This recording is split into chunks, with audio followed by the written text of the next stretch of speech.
Houston summers are supposed to be hot, but this summer is already off to one of the hottest starts in recent years. We've hit 100 degrees a month earlier than average, and we've already had multiple 100-degree days in June, something that usually doesn't happen. So, is this our new norm, and what's the rest of the summer going to look like? Meteorologist Matt Lanza from Space City Weather joins me to explain why it's so dang hot outside. It's Wednesday, July 5th, 2023. I'm Raheel Ramzanali, and here's what Houston's talking about. Matt, welcome back to CityCast Houston. How are you? Doing good, Raheel. How are you? I'm doing all right. Just trying to stay cool like the rest of the city, huh? That's right. It's been miserable. It has. Before we get into the heat, I have one question I need to ask you. You are very public with all your forecasts, of course, with Space City Weather. You guys are doing some great work. But what's the meanest comment you've ever received online because of a forecast?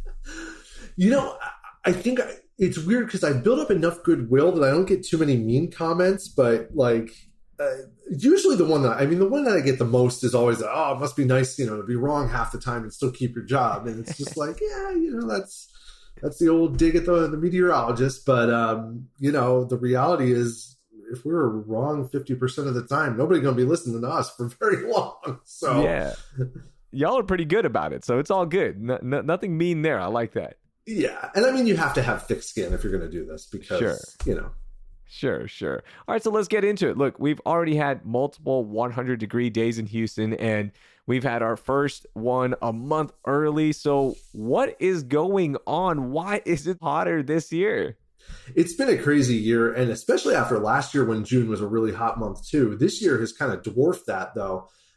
What's happened is basically the weather pattern has set up in a very stable, stagnant way over Texas. We have what we call high pressure sitting over the state. You've heard it probably in the media called a heat dome, whatever other phrase you want to use to make it sound more interesting. But it's just a big area of high pressure that just sits over the state, and underneath it we just bake. It's just usually sunny, dry, hot. This year versus last year, we've had more humidity. Some of that is probably because we had a pretty wet May and early June. And so that's kind of helped to keep a little more moisture in the ground. And that's just made it feel a little bit more miserable than it did last year when it was more of a dry heat and most of the state was in drought.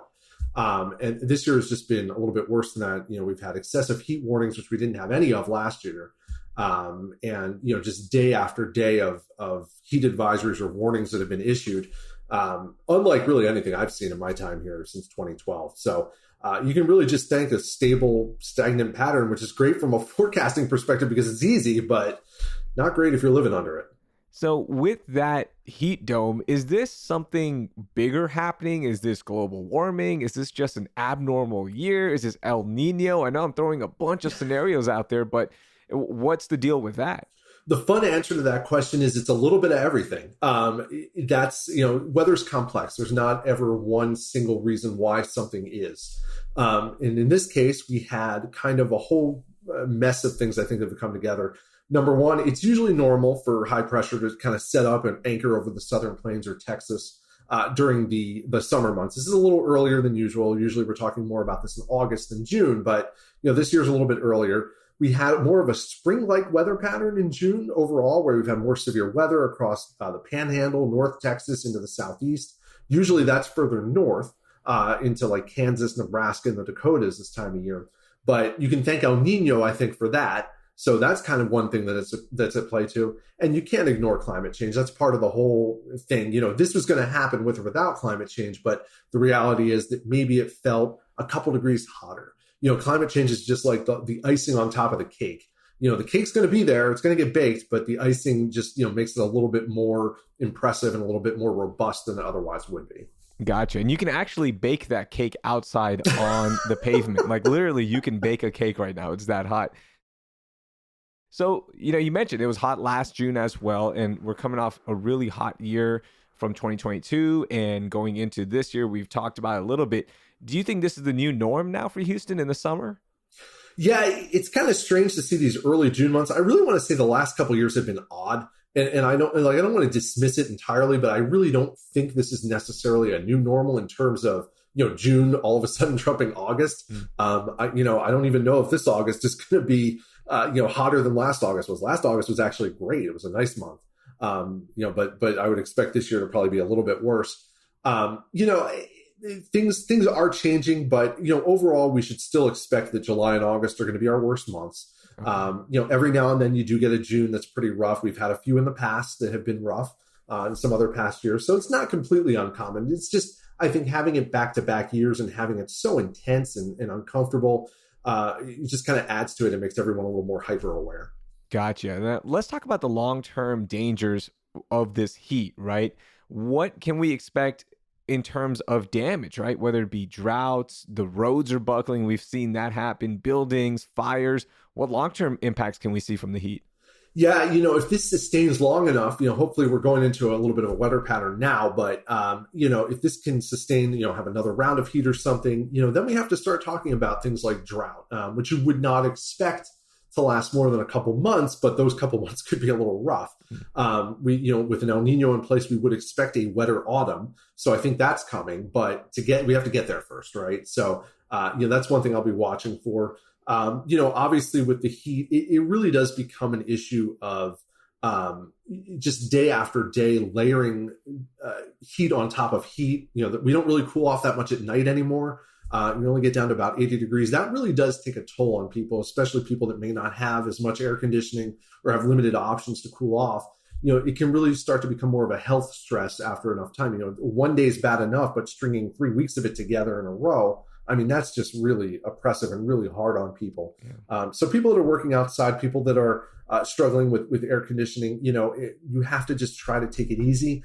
Check on those people, make sure that they're doing okay, and make sure that they have what they need to get through things. Otherwise it's just really annoying for everybody. Yeah, for sure. When we look at this heat, and I don't know if there's a correlation or not, but of course, hurricane season is fresh on everyone's minds right now, and we're not going to be clear of those woods for a couple of months as well. But are there any trends to watch out for when you have a hot summer like this, or an early start to a hot summer and hurricane season?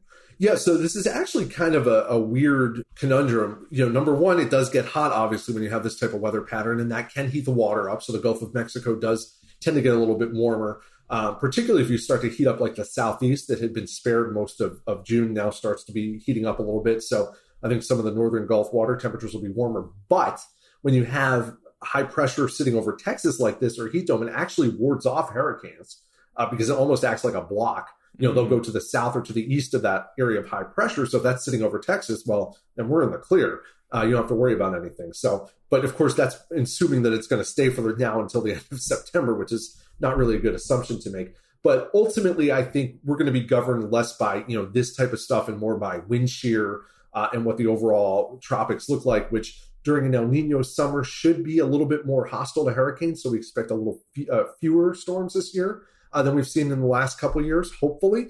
But that doesn't mean that you can't get one in the Gulf at any point in time. It only takes one storm, so everybody should prepare accordingly and just hope that we don't deal with it this year. Yeah, hopefully we don't. Now, final thing about the heat. I'm not being a sissy, right? It is hotter, right? Like, it is bad out there, right? Yeah, I mean, we get comments from people like, oh, it's summer, it's supposed to be hot. Yes, it is. It's supposed to be hot in Houston. We all get used to it. I think we pride ourselves on being tough, in the heat. But when it gets this hot, when you have heat index values that are like 120, that's hard for anyone. I don't care how used to the heat you are, and especially in June. I mean, yeah, this is serious heat. This is kind of the next level of heat that we only see once or twice a summer, if that. And so you are entitled to complain about it and not have to turn in your Houston card. Okay, good. I just wanted to make sure, because I know there's going to be that one listener who emails in and is like, guys, it's supposed to be hot, just like you mentioned. But I mean, this is next level heat. So I just wanted to make sure I'm in the clear. You heard it from Matt. Don't make fun of me. Okay, that's what I got from that. So let's talk about Space City weather. I've been a huge fan since y'all have launched, and it's been so refreshing to see the forecast, the information. You're not talking down to readers and viewers, which is great. But let's talk about the most important lesson that you've learned. I mean, y'all are now getting 5 million views a year, and it's awesome seeing an independent site do this. What's the most important lesson you've learned? I think it's that there's a market for this, that people want this type of weather information. Not everybody it's nothing against anybody else that's doing weather on local news. I used to do that. I know what that's like. But people now today have the freedom to choose how they want to get their information. There's so many different ways you can get it, and I think we've sort of filled the niche for people that really want to get more of a written synopsis, kind of a quick update. They want it in more of a friendly type tone than a very stern, sciencey type writing. And I think that we tend to show a little bit more empathy too for people. It's like, we get it, we live here, we know what it's like, we're going through it too.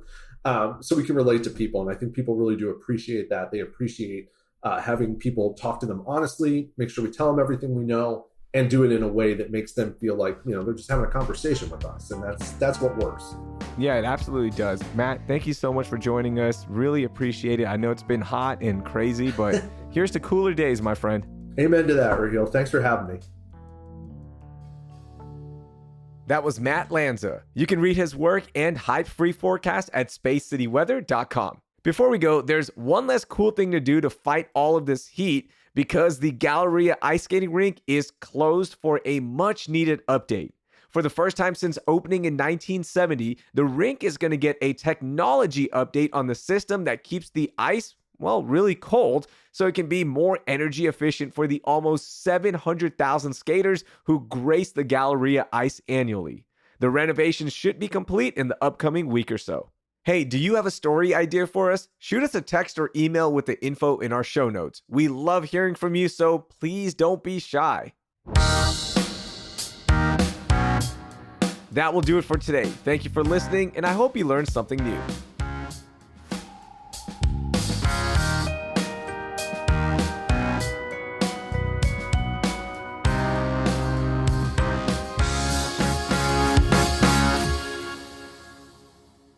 Especially with this heat going on, because the ice... Let me do it again.